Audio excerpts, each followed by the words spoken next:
Good morning students. આપણે part 1 નિશ્ચાયકની અંદર છેલ્લે શું જોયેલું છે? સ્વાધ્યાય 4.1 સુધીનો જે ટોપિક જોયો એમાં જોયું છે શ્રેણિકનો નિશ્ચાયક, એની સમજૂતી, એક કક્ષાનો નિશ્ચાયક, બે કક્ષાનો નિશ્ચાયક અને ત્રણ કક્ષાનો નિશ્ચાયક અને તેનું મૂલ્ય, એ મૂલ્ય શોધવાની રીત. બરોબર. બે કક્ષા એટલે 2x2, ત્રણ કક્ષા એટલે 3x3. હવે એ લાસ્ટ ટાઈમના આપણા જે ડિસ્કશન હતું એનીથી એક ઓબ્ઝર્વેશન તમારા મનમાં આવવું જોઈએ કે ભાઈ શ્રેણિક ચેપ્ટર ભણ્યા અને નિશ્ચાયક ભણ્યા, તો શ્રેણિક અને નિશ્ચાયકમાં તમને શું મૂળભૂત તફાવત શું લાગ્યો એ તમે વિચારો. તો એક વસ્તુ ઓબ્ઝર્વ કરો, શ્રેણિક જે છે એ શ્રેણિકમાં એની કક્ષા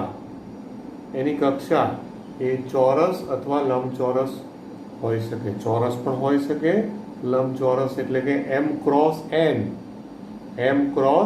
n પ્રકારની પણ હોઈ શકે. મતલબ 2x3, 3x4, 1x2 કંઈ પણ હોઈ શકે શ્રેણિકમાં. નિશ્ચાયકમાં એ શક્ય નથી. નિશ્ચાયકમાં 1x1, 2x2, 3x3, બરોબર. નિશ્ચાયકમાં આવી જ પોસિબિલિટી, મતલબ કે આ ટાઈપના નિશ્ચાયકો બને, મતલબ કે ચોરસ. આ એનો મૂળભૂત તફાવત છે, યાદ રાખજો. બરોબર છે? ઓકે. અને નિશ્ચાયકનું મૂલ્ય કેવી રીતે શોધાય? એ નિશ્ચાયકનું મૂલ્ય 4.1 સ્વાધ્યાયના જે દાખલાઓ મેં તમને એસાઇનમેન્ટમાં ગણવાનું કહ્યું છે અને આપણે ઉદાહરણ પણ એક બે જોયા હતા, રાઈટ? એ પ્રમાણે તમારે ગણવાના રહેશે. યાદ રાખજો કે ત્રણ કક્ષાનો એટલે કે 3x3 નિશ્ચાયક હોય તો એને ટોટલ 6 રીતે શોધી શકાય છે. 3 હારની સાપેક્ષે અને 3 સ્તંભની સાપેક્ષે. બરોબર ને? હવે ત્યાંથી આગળ વધું છું. ઓકે, આગળ વધીએ એ પહેલાં એક થોડુંક પર્સનલ શેરિંગ કરવા માગું છું. દર વખતે તમને કહું છું દરેક કે ભાઈ ગુડ મોર્નિંગ, તમારી તબિયત સાચવજો. ફરી એક વખત કહું છું કે પ્લીઝ તમારી હેલ્થ સાચવજો. ગયા અઠવાડિયે આપણી સ્કૂલમાં જે ઘટના બની છે એ પરથી આપણે કંઈક શીખવાનું છે. મહેરબાની કરીને કોઈ જ કારણ વગર બહાર જશો નહીં અને ઓનલાઈન જે પણ ભણાય છે એ બરાબર ભણજો. 12th એની આપણી વિદ્યાર્થીની આયશા, એનો ન્યૂઝ એ બહુ જ શોકિંગ ન્યૂઝ છે. અમારે મજબૂરી છે કે આપણે આ ભણાવવાનું ચાલુ રાખવું પડે છે. બરાબર? હા. અને વધારે ડિટેલમાં નથી જતો, પણ મહેરબાની કરીને તમે સાચવજો. ખોટા ઓવર કોન્ફિડન્સમાં ના રહેશો, ઓવર કોન્ફિડન્સમાં રહેશો નહીં. ઓકે. હવે સ્ટાર્ટ કરું છું 4.1 પછીનો ટોપિક. હવે એમાં છે નિશ્ચાયકના ગુણધર્મો.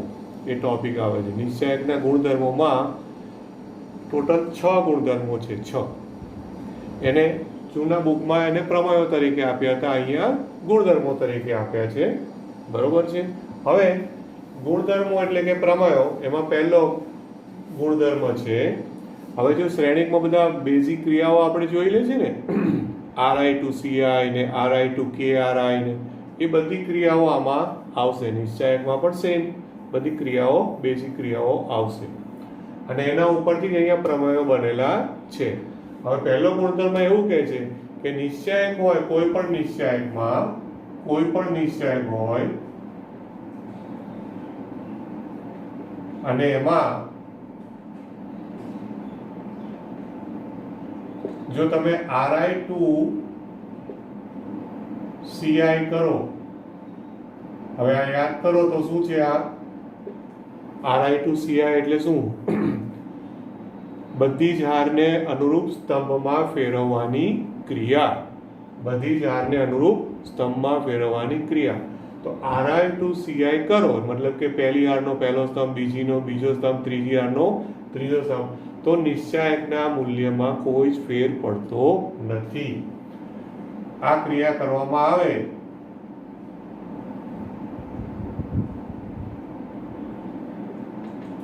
તો શું થાય છે? તો કે ભાઈ નિશ્ચાયકના મૂલ્યમાં નિશ્ચાયકના મૂલ્યમાં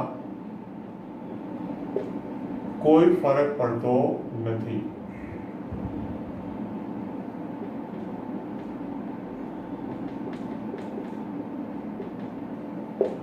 બરોબર, કોઈ ફરક પડતો નથી એટલે શું કે ભાઈ કોઈ પણ નિશ્ચયક આપ્યો હોય અને એનું એક સિમ્પલ 2x2 નું ઉદાહરણ આપું એટલે શું ઝડપથી સમજણમાં પડી જાય. અને દાખલા તરીકે ધારો કે હું તમને કહું કે એક શ્રેણિક આપ્યો છે અને એનો નિશ્ચાયક 2x2 લઉં છું. નિશ્ચાયક સપોઝ કે ભાઈ 2 - 3 4 5.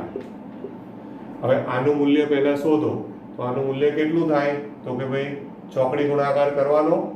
ચોકડી ગુણાકાર કરો 5 × 10 અને a1b2 - a2b1 એટલે -12, કારણ કે 4 × -3 એટલે +12 થઈ જશે. બરોબર, એટલે કેટલો આન્સર આવે છે? 22 આવ્યો. 22 જવાબ આવ્યો.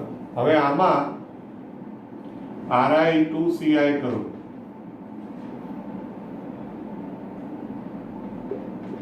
Ri2Ci બરાબર. Ri2Ci કરું તો પહેલી હારનો પહેલો સ્તંભ બનાવો એટલે 2 - 3, બીજી હારનો બીજો સ્તંભ બનાવો એટલે 4 અને 5.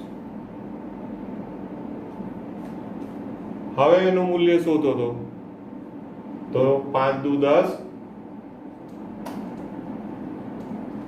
અને ફરી પાછું માઇનસ પ્લસ જ થવાનું ને, કારણ કે -3 × 4 એટલે -12 અને માઇનસની નિશાની તો ખરી જ એટલે +12. આન્સર કેટલો આવે છે? 22. બંને જવાબ કેવા આવ્યા? સરખા. તો Ri2Ci કરો. અમે 2x2 નું ઉદાહરણ આપ્યું, એવી રીતે તમે 3x3 કરો. બરોબર છે, તો એમાં પણ કોઈ ફરક પડતો નથી. Ri2Ci આ પહેલો ગુણધર્મ એનો છે. ગુણધર્મ નંબર 2. બીજો ગુણધર્મ એવું કહે છે કે કોઈ પણ શ્રેણિક હોય એમાં શ્રેણિક એટલે કે નિશ્ચાયક, શ્રેણિકનો નિશ્ચાયક. હવે આપણે શું છે? શ્રેણિકનો નિશ્ચાયક એટલે ભૂલમાં શ્રેણિક બોલાઈ જાય તો સમજી જવાનું કે શ્રેણિકના નિશ્ચાયકની વાત કરીએ છીએ. હવે કોઈ પણ નિશ્ચાયકમાં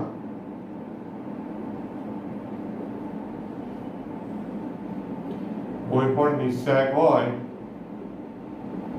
અને નિશ્ચાયકમાં તમે જો આવી ક્રિયા કરો Ri2Kri અથવા Ci2Kci. Ri2Kri નો મતલબ શું હતો? કે i ની હાર અથવા તો i મો સ્તંભ, Ci એટલે i મો સ્તંભ ને કેટલા વડે ગુણવાની ક્રિયા? k વડે ગુણવાની ક્રિયા. જો આ ક્રિયા કરો તો જે નવો નિશ્ચાયક મળે, જેમ કે ભાઈ મેં બીજી હાર છે તો બીજી હારને 3 વડે ગુણ્યા, તો બીજી હારને 3 વડે ગુણું તો નિશ્ચાયકનું મૂલ્ય પણ 3 ગણું થઈ જાય, મતલબ k ગણું. અહીંયા મેં k વડે ગુણ્યા છે તો વ્યાપક રીતે શું કહેવાય? નિશ્ચાયકનું મૂલ્ય કેટલું થઈ જાય? k ગણું. મતલબ કે ઓરિજિનલ નિશ્ચાયક હોય એનો જવાબ સપોઝ 5 હોય અને પછી મેં બીજી હારના ઘટકોને 3 વડે ગુણ્યા હોય તો નિશ્ચાયકનું મૂલ્ય 3 ગણું થઈ જાય. એટલે 5 હોય તો 5 તારી 15 આન્સર આવશે. આ બધું સ્વાધ્યાય 4.2 ને આગળ જે પણ દાખલાઓ હશે ને એ બધામાં આ ગુણધર્મોનો ઉપયોગ આવશે, એટલે તમને ખબર પડવા મળશે. એટલે આ ક્રિયા કરશો તો શું થશે? નિશ્ચાયકનું મૂલ્ય કેટલું આવશે? જે નિશ્ચાયક મળે એ મળતા નિશ્ચાયકનું મૂલ્ય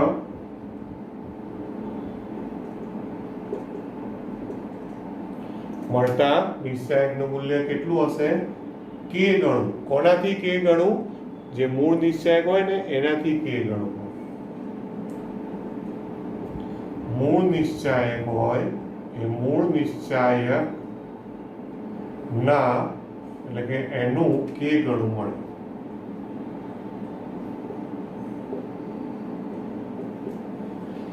મૂળ નિશ્ચાયકનું k ગણું એટલે કે જે નિશ્ચાયક આપ્યો હોય ને એનું k ગણું મળે. બધા ઉદાહરણો આપણે હમણાં સ્વાધ્યાયના કે એવા દાખલાઓ જ્યારે પણ જોઈશું ને એમાં આ બધું જ આવશે એટલે ઓટોમેટિક ખબર પડશે. બરાબર. હવે ત્રીજો ગુણધર્મ છે, ત્રીજો ગુણધર્મ. તો ત્રીજો ગુણધર્મ એવો છે કે ધારો કે કોઈ પણ બે હારની અદલા બદલી કરો અથવા તો કોઈ પણ બે સ્તંભની અદલા બદલી કરો, કોઈ પણ નિશ્ચાયકમાં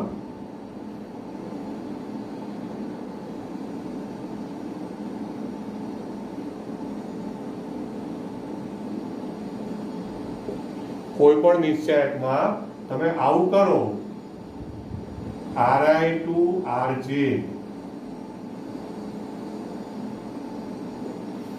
Ri to Rj નો મતલબ શું? I ની હાર અને J ની હારની અદલા બદલી, અથવા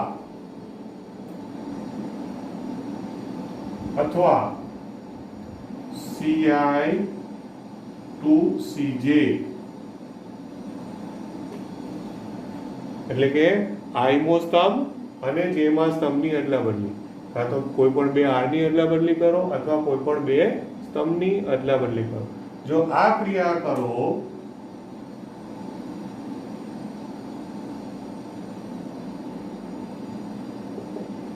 તો જે નિશ્ચાયક મળે, નવો નિશ્ચાયક, એનું મૂલ્ય કેવું થાય? તો કે એનું મૂલ્ય મૂળ નિશ્ચાયકની વિરોધી સંખ્યા આવે.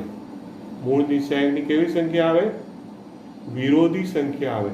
મતલબ કે ધારો કે મૂળ નિશ્ચાયક ઉદાહરણમાં મેં લીધો હોય અને એનો આન્સર સપોઝ કે 5 આવ્યો હોય, તો તમે કોઈ પણ બે હાર કે સ્તંભની અદલા બદલી કરો અને પછી એનો આન્સર શું થતો? -5 આવશે.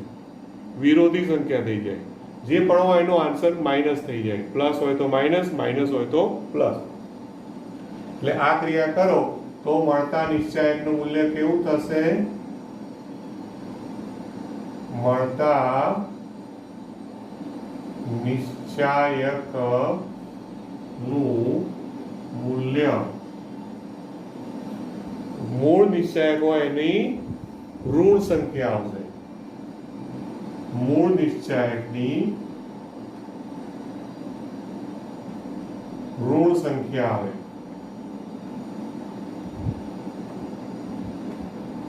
ઋણ સંખ્યા મળે.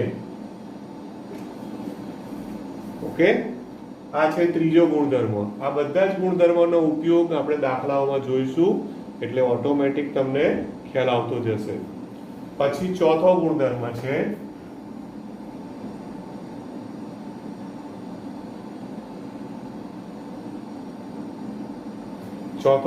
એવો છે કે નિશ્ચાયકમાં કોઈ પણ બે હારના બધા જ ઘટકો સમાન હોય અથવા તો કોઈ પણ બે સ્તંભના પણ બધા જ ઘટકો સમાન હોય.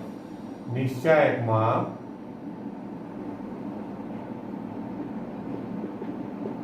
કોઈ પણ બે હાર, કોઈ પણ બે હાર કે સ્તંભ,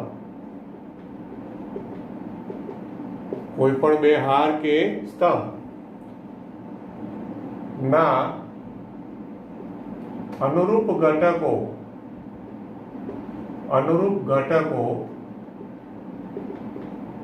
સમાન હોય, સમાન એટલે કે સરખા હોય,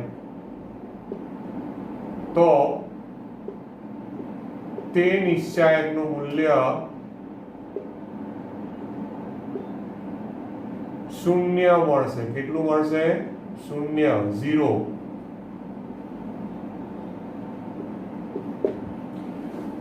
મળે. ખ્યાલ આવે છે? આનું તમને ખાલી ઉદાહરણ આપું. દાખલા તરીકે ધારો કે એક શ્રેણિક લઉં, ડેલ્ટા 2 3 1 -4 5 2 2 3 1. આમાં તમારું શું અવલોકન છે? મેં કેવો નિશ્ચાયક લીધો છે? જો તો કે આમાં R1 બરાબર R3 છે કે નહીં? R1 અને R3 સમાન છે. ઓકે, તો આનું મૂલ્ય કેવું આવશે? 0. એકચ્યુઅલમાં દાખલો ગણતી વખતે કે કોઈ સાબિતીમાં જો આવું પદ આવે ને તો ડાયરેક્ટ 0 જ લખી દેવાનું. બે હાર અથવા બે સ્તંભ સરખા આવે એટલે 0. પણ અહીંયા હું તમને ખાલી બતાવું છું કે 0 કેવી રીતે આવે છે. એટલે આનું હવે ગણતરી કરો, આન્સર 0 જ આવશે. જો ડેલ્ટા પહેલી હારની સાપેક્ષે જ ગણું છું તો 2 ગુણ્યા, બધાએ પ્રેક્ટિસ કરી હશે તો ખ્યાલ આવશે, 2 ગુણ્યા 2 ની હારને સ્તંભ કાઢી નાખો એટલે હવે 5 એકા 5 ઓછા 3 દુ 6, 5 ઓછા 6, પછી -3, 3 ની આગળ માઇનસ ને યાદ છે ને, તો 3 ને ઘટકો કાઢી નાખો, પહેલી હાર બીજો સ્તંભ કાઢી નાખો, કયા ઘટકો વધ્યા? -4, 2 અને 1. એનો ચોકડી ગુણાકાર કરો એટલે -4 અને પાછું 2 દુ -4. પછી 1 ની આગળ કઈ નિશાની આવશે? પ્લસ. પછી કયા ઘટકો નીકળી જાય? પહેલી હાર ત્રીજો સ્તંભ નીકળી જાય, તો આ થયું 4 તરી -12 અને 5 દુ 10 -10. ઓકે, હવે બધા સરવાળા બાદબાકી કરી જુઓ તો જો આમાં 5 ઓછા 6 -1 અને આગળ 2 છે એટલે આ -2, પછી આ -4 -8 ગુણ્યા -3 એટલે 24 પ્લસ 24 થયા, અને આ થશે -12 -10 એટલે -22. હવે સરવાળો જુઓ તો 24 -22 -2 બધું કયું શું આન્સર આવ્યો? 0. ઓકે, અમે ખાલી ગણીને બતાવ્યું, એક્ઝામમાં કે આપણે દાખલો ગણતા ગણવાનું નહીં, અમે ગુણધર્મનો ઉપયોગ તરીકે તમને સમજાવ્યું કે ભાઈ આવી રીતે થાય છે. બધા જ ગુણધર્મોની એ લોકોએ સૈદ્ધાંતિક સાબિતી આપી છે, પણ એક્ઝામમાં આપણે સૈદ્ધાંતિક સાબિતી પૂછતા નથી. ઓકે, હવે છેલ્લા 2 ગુણધર્મો રહ્યા છે, પાંચમો અને છઠ્ઠો. એનો ઇમ્પોર્ટન્સ બંનેનું વધારે છે. ઓકે, દાખલાઓ ગણવામાં પણ એ બેનો ઉપયોગ વધારે આવશે.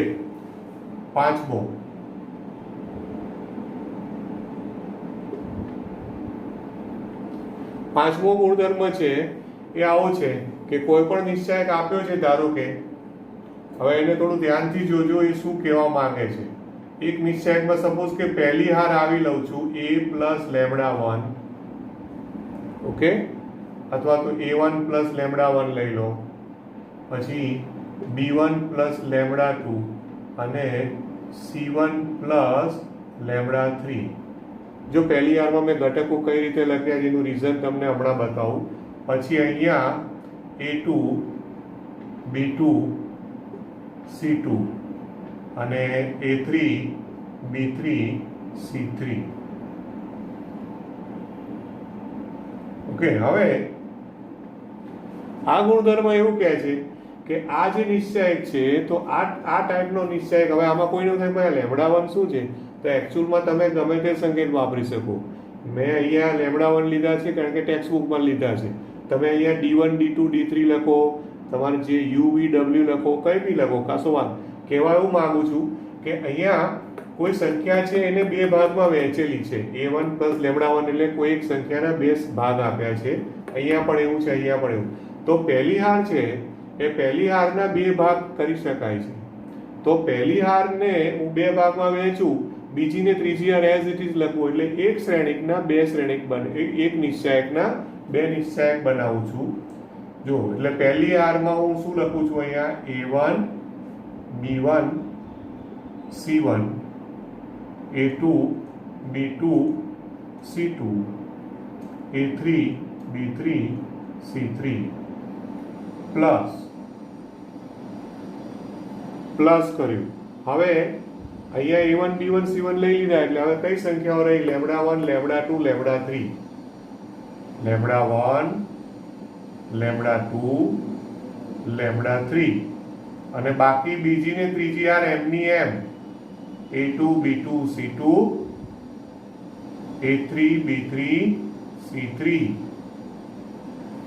બીજી અને ત્રીજી હાર એમની એમ. આ છે ગુણધર્મ નંબર 5. હવે મોસ્ટ ઇમ્પોર્ટન્ટ વસ્તુ ધ્યાનમાં એ રાખવાની છે આની અંદર દોસ્તો કે આમાં ટેક્સ્ટબુકમાં એ લોકોએ સમજૂતી આપી છે. એમાં પહેલી હાર છે એ પહેલી હારના બે ભાગ કરી અને એક નિશ્ચાયકને બે નિશ્ચાયકના સરવાળા સ્વરૂપે દર્શાવ્યા. તો આવું તમે કોઈ પણ હાર કે કોઈ પણ સ્તંભ ને બે ભાગમાં વહેંચી અને ધારો કે તમે બીજી હારના બે ભાગ કરો તો પછી પહેલી ને ત્રીજી હારના બે ભાગ નહીં કરવાના. આ ધ્યાન રાખજો. કોઈ પણ એક હાર કે કોઈ પણ એક સ્તંભ ને તમે સ્પ્લિટ કરી દો. સ્પ્લિટ એટલે શું કે બે ભાગ કરી દો, બરોબર. અને એ રીતે બે ભાગ કરી અને એક નિશ્ચાયકના બે નિશ્ચાયકના સરવાળા સ્વરૂપે દર્શાવો. ઓકે, તો આ ગુણધર્મ છે એ ઇમ્પોર્ટન્ટ છે એક્ઝામમાં દાખલાઓની ગણતરીમાં પણ ધ્યાન રાખજો. ઓકે, હા, એનું ઉદાહરણ લેવું હોય તો સિમ્પલ છે. સપોઝ એવું જરૂર નથી અહીંયા કોઈ બી વાસ્તવિક સંખ્યા હોય, જસ્ટ ફોર એક્ઝામ્પલ તમને કહું છું. માની લો કે અહીંયા છે 5, 6 અને 7. પહેલી હારની વાત કરું છું, 5, 6 અને 7. તો તમને એવું થાય કે ભાઈ 5 ને a1 પ્લસ લેમ્ડા 1 સાથે શું લેવા દેવા? તો 5 ના બે ભાગ કરી શકો ને. 5 ને તમે કેટલી રીતે લખી શકો? 1 + 4, 2 + 3, આ તો 3 + 2, 4 + 1, ગમે તે રીતે લખાય ને. ઓકે, તો 5, 6, 7 છે તો તમે પહેલી હારના બે ભાગ કરો. સપોઝ કે ભાઈ અહીંયા 1 + 5 લખ્યા, પછી 2 + 5 લખ્યા, 3 + પેલું 5, 6, 7 હોય ને તો 3 + 4 લખ્યા. ગમે તે ભાગ કરો પછી આવી રીતે બે નિશ્ચાયક બનાવી દો. એટલે કહેવા શું માંગુ છું કે પહેલી હારથી જ થાય એવું નહીં. પહેલી હાર પણ લઈ શકો, એવી રીતે બીજી હારમાં પણ કોઈ પણ ઘટકો હોય, એટલે તમે બે ભાગ કરી અને એક નિશ્ચાયકના બે નિશ્ચાયકના સરવાળા સ્વરૂપે દર્શાવી શકો છો ઓલવેઝ, બરોબર છે. અને એનો ઉપયોગ છે ને દાખલાઓમાં ઉલટી રીતે પણ થશે. ઉલટી રીતે શું કે ભાઈ આવા બે નિશ્ચાયક બન્યા હોય ને તો તમારે ઓબ્ઝર્વ કરવું પડે. હવે આ તમારું ઓબ્ઝર્વેશન શું કહે છે કે જો મારે જમણી બાજુથી ડાબી બાજુ લખવી હોય આ જ ગુણધર્મનો ઉપયોગ કરીને, તો હું જમણી બાજુ પરથી ડાબી બાજુ ક્યારે લખી શકું?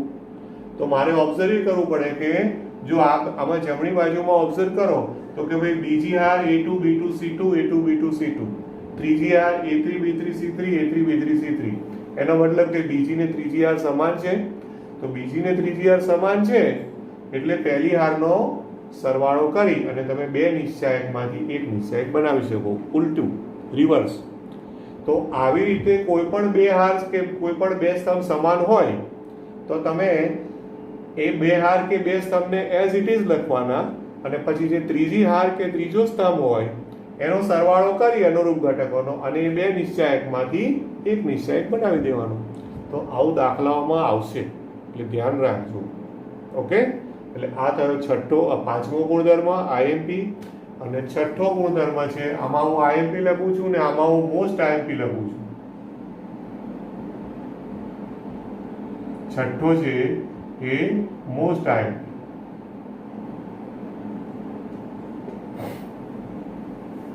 એનું કારણ એ છે કે તમે છે ને 25 દાખલા ગણશો ને તો 25 દાખલામાંથી 22 દાખલામાં છઠ્ઠો ગુણધર્મનો ઉપયોગ આવશે. 21 થી 22 દાખલા.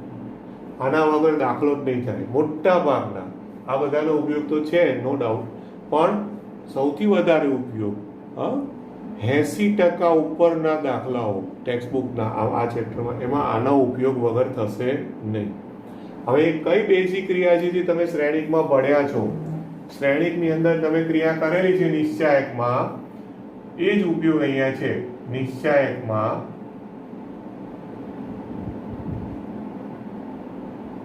આપણે પેલું વ્યસ્ત શ્રેણિક શોધતા હતા ને હારની મદદથી અથવા સ્તંભની શ્રેણી, તો એ જે ક્રિયાઓ કરતા હતા એનો જ અહીંયા મેક્સિમમ ઉપયોગ છે. અને એ આવો છે Ri2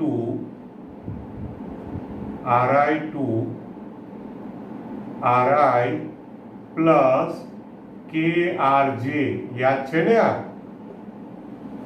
Ri2 Ri plus KRJ એટલે શું થયું ખબર છે ને કે ભાઈ જેમી હાર ને K વડે ગુણી, એટલે કે જેમી હારના બધા ઘટકોને K વડે ગુણી અને આઈમી હારના અનુરૂપ ઘટકોમાં ઉમેરવાની ક્રિયા. એટલે RI to RI plus KRJ અથવા RI ની બદલે શું કરી શકો તમે? CI. તો CI to CI plus KCJ આ બેમાંથી કોઈ પણ ક્રિયા કરો, બરોબર? આ ક્રિયા કરતા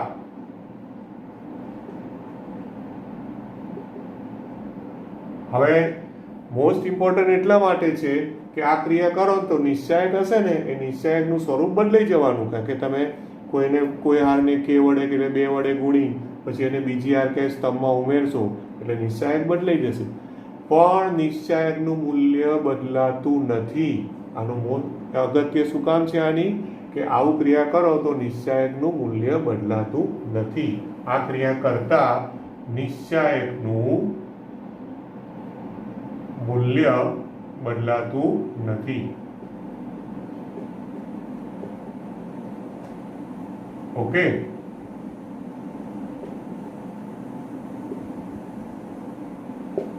નિશ્ચાયકનું મૂલ્ય બદલાતું નથી. આ જ ઇમ્પોર્ટન્ટ વસ્તુ છે.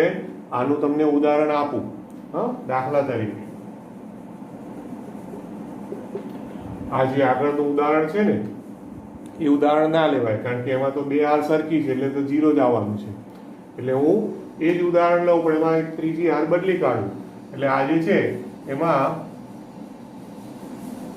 સપોઝ કે ભાઈ ડેલ્ટા આ રીતે 2 3 1 -4 5 2. હવે ત્રીજી હાર બદલી કાઢું છું. ત્રીજી હારમાં 2 3 1 છે ને, તો 2 3 1 ની બદલે હું કંઈ પણ ત્યાં મૂકી દઉં છું 1 2 3. તો હવે હાર બદલાઈ ગઈ ને. હવે આનું મૂલ્ય શોધીએ પહેલા, જે પણ આવે. હવે આનું મૂલ્ય શોધું છું તો 2 ગુણ્યા 5 તેરી 15 15 ઓછા 4 પછી -3 ગુણ્યા. હવે જો પ્રેક્ટિસ હશે એને ખબર પડશે. આમાં જેને પ્રેક્ટિસ નહીં હોય શ્રેણિક ચેપ્ટરમાં કે આ નિશ્ચાયકના બધી ક્રિયાઓમાં, તો પછી ટપા નહીં પડે કે શું ચાલી રહ્યું છે. નહીં તો બહુ ઇઝી ચેપ્ટર છે. -3 ગુણ્યા, હવે એને અનુરૂપ હાર ને સ્તંભ કાઢી નાખો એટલે -12 -2 -12 -2 પછી +1 ગુણ્યા 1 ને ગુણ્યા. તો હવે આ પહેલી હાર ત્રીજો સ્તંભ ગયા તો -8 -5. બરોબર. હવે એનો તો જો હવે આનું મૂલ્ય કેટલું આવશે? કિંમત શોધીએ. 15 ઓછા 4 11 11 દુ 22. બરોબર. પછી આ -14 ગુણ્યા -3 એટલે +42 અને -13. બરોબર. એટલે 42 વત્તા 22 કરો એટલે કેટલા થશે? 64. બરોબર. અને 64 માઇનસ 13 તો આન્સર આવશે 51. 51 આન્સર આવ્યો. હવે આ જ નિશ્ચાયકમાં બીજી કોઈ પણ ક્રિયા કરો. હવે આમાં ક્રિયા એટલે આમાંથી કોઈ પણ RI કે CI કોઈ પણ ક્રિયા કરું. સપોઝ કે હું RI to R1 to R1 plus 2R2 કરું.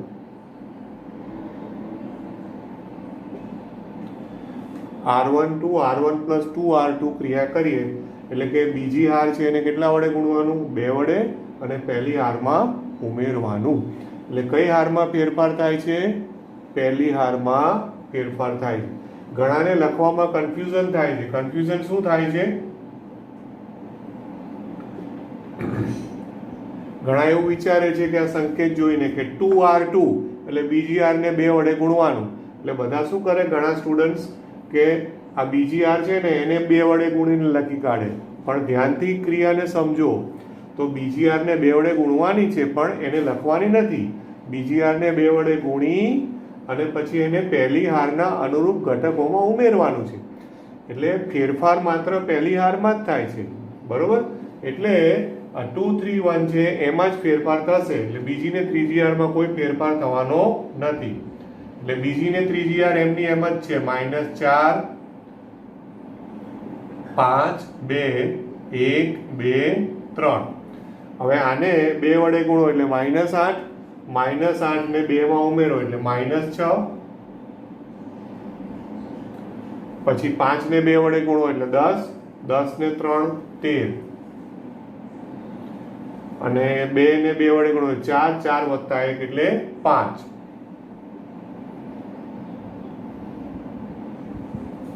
બરોબર છે. હવે આનું મૂલ્ય શોધો તો 51 આવવું જોઈએ. 51 ના આવે તો આપણું કંઈક ભૂલ હશે. જોઈએ તો -6 ગુણ્યા, હવે તમે જુઓ કે કિંમત શોધો ને તો ઉપર જે છે ને એમાં અંદર બ્રેકેટ વાળું એનું એ જ આવવાનું છે. તો 5 તેરી 15 ઓછા 4, ખાલી બહારની વેલ્યુ બદલાય છે. પછી -13 ગુણ્યા અંદર પેલું એનું એ જ -12 -2, અને +5 ગુણ્યા તો 5 ની સાથે અહીંયા -8 -5 એટલે સેમ જ છે. હવે આને ગુણાકાર કરો 11 છે 66 એટલે -66. પછી આ છે 14 ગુણ્યા 13 એટલે 14 ગુણ્યા 10 140, અને 14 તારી 42 એટલે 182, અને માઇનસ માઇનસ પ્લસ એટલે +182, અને આ -13 ગુણ્યા 5 એટલે -65. હવે આનો તમે સરવાળો કે બાદબાકી જે થતું હોય એ કરશો અને તમે ચેક કરજો કેલ્સીથી, તો આનો આન્સર પણ 51 જ આવશે. ખ્યાલ આવે છે? બરોબર. તો હવે ખ્યાલ આવે ને, આ છઠ્ઠો ગુણધર્મ છે, આનો ઉપયોગ સ્વાધ્યાય 4.2 આપણું જે નેક્સ્ટ સેશન આવશે ને એમાં સ્વાધ્યાય 4.2 ના દાખલાઓ ગણીશું. એમાં આ બધા 6 ગુણધર્મોના ઉપયોગ પર આધારિત દાખલાઓ એમાં તમને મળશે. બરોબર છે. જાતે પણ ટ્રાય કરવો હોય તો 4.2 ના થોડા પ્રયત્ન કરી જોજો, નહીં તો આપણું નેક્સ્ટ સેશનમાં તો એ આવવાનું જ છે. તો આજે આપણે શું જોયું છે? નિશ્ચાયકના 6 ગુણધર્મો. Okay, thank you.